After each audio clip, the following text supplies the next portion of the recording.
In the main event of UFC 210, Daniel Cormier will be defending his UFC light heavyweight title against #1 ranked light heavyweight Anthony Johnson. In their first fight at UFC 187, Anthony Johnson landed a huge bomb early in the first round, which sent Daniel Cormier flying across the octagon. Anthony Johnson rushed in, trying to go for the finish, where he threw an overhand right and missed. Daniel Cormier capitalized on his mistake and controlled him against the cage for the remainder of the first round. Both fighters started the second round throwing kicks, where Anthony Johnson was landing the harder kicks. Daniel Cormier was able to catch one of his kicks and took Anthony Johnson down, smothering him, where he started raining down hard punches and elbows. At the end of the round, you could clearly see that Anthony Johnson was exhausted as he struggled to get back up and go back to his corner. In the third round, Anthony Johnson was able to secure a takedown for a brief moment, where Daniel Cormier eventually reversed the position and sunk in a rear naked choke, forcing Anthony Johnson to tap and became the new UFC light heavyweight champion of the world. Since that fight, Daniel Cormier successfully defended his title against Alexander Gustafsson at UFC 192 and defeated late replacement Anderson Silva by a unanimous decision at UFC 200. On the other hand, Anthony Johnson started his road back to the title, knocking out Jimmy Manuwa in the second round at UFC 191. He then knocked out Ryan Bader in the first round at UFC on Fox 18 and most recently knocked out Glover Teixeira in just 13 seconds of the first round at UFC 202. When breaking this fight down, it is clear that Anthony Johnson has the power to knock anyone dead with one punch. He has the ability to generate a lot of power very quickly, where he only needs one opportunity to land a clean shot to put the lights out. On the other hand, Daniel Cormier can also keep the fight on the feet, but his major strength lies in his Olympic level wrestling, where he uses it to grind out a win. The big question going into this fight is what Anthony Johnson has done to prepare for Daniel Cormier's forward pressure fighting style, and will he be able to hang with DC for 5 rounds if he is unable to get the finish. Daniel Cormier has already shown that he was able to eat Rumble's hardest punch, where he showed that he is not easy to put away. Daniel Cormier will be going into this fight confident, as he was able to break Anthony Johnson using his wrestling at UFC 187. Anthony Johnson has looked terrifying since losing to DC and will be looking for the finish. This is a very tough pick, but I believe Anthony Johnson will be patient with his power shots and won't rush into anything if he hurts DC in any way. I believe he will be more aware of Daniel Cormier's takedowns, and I believe he has corrected the mistakes he made in his first fight. I believe he will win this fight by knockout in the first round.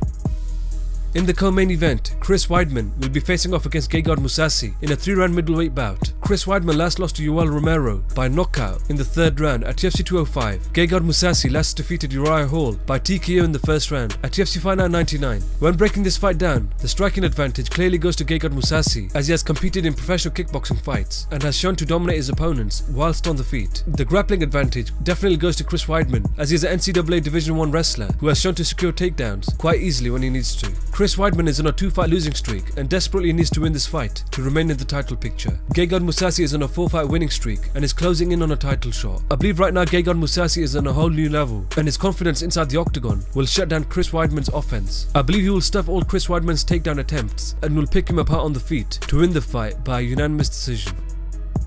For the rest of the main card, Cynthia Calvillo will be facing Pearl Gonzalez in a 3-round strawweight bout. Cynthia Calvillo last defeated Amanda Cooper by a rear naked choke in the first round at UFC 209. Pearl Gonzalez will be making a UFC debut with a mixed martial arts record of 6-1. When breaking this fight down, Cynthia Calvillo possesses great hand speed, where she is quickly able to put together quick combinations, and is also relentless on the ground, where she showed that she is quickly able to secure a good position to execute the submission. Although Pearl Gonzalez is unknown going into this fight, she has 4 submission wins on her record, which shows that grappling is one of her strengths. She also hasn't fought in a year, where ring rust may play a big factor. I believe it will be a very fast-paced fight, where both fighters will be looking to end the fight quick. I believe Cynthia Calvillo's aggressive fighting style will help her win the fight by a unanimous decision.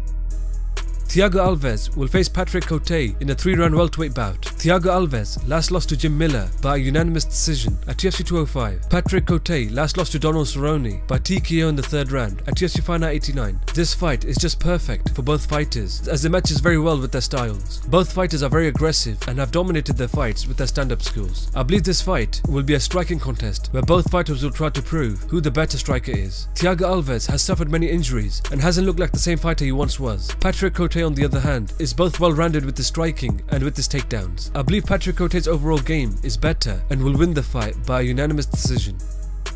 Will Brooks will face Charles Oliveira in a 3-round lightweight bout. Will Brooks last lost to Alex Oliveira by knockout at UFC Fight Night 96, and Charles Oliveira last lost to Ricardo Lamas by a guillotine choke in the second round at UFC Fight Night 98. Charles Oliveira is a dangerous submission fighter who possesses world-class Brazilian Jiu-Jitsu, where he has pulled off some complex submissions in the UFC. Will Brooks, on the other hand, is a great boxer who has a very heavy wrestling game. When breaking this fight down, Will Brooks has faced high-level submission specialists such as Marcin Held, where he was able to nullify fire submission attempts to win the fight. I believe you will do the same to Charles Oliveira, where you will prevent him from getting a submission using his wrestling, where you will win the fight by unanimous decision.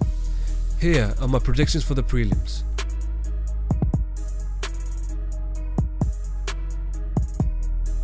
Let me know your predictions in the comment section below. Thank you.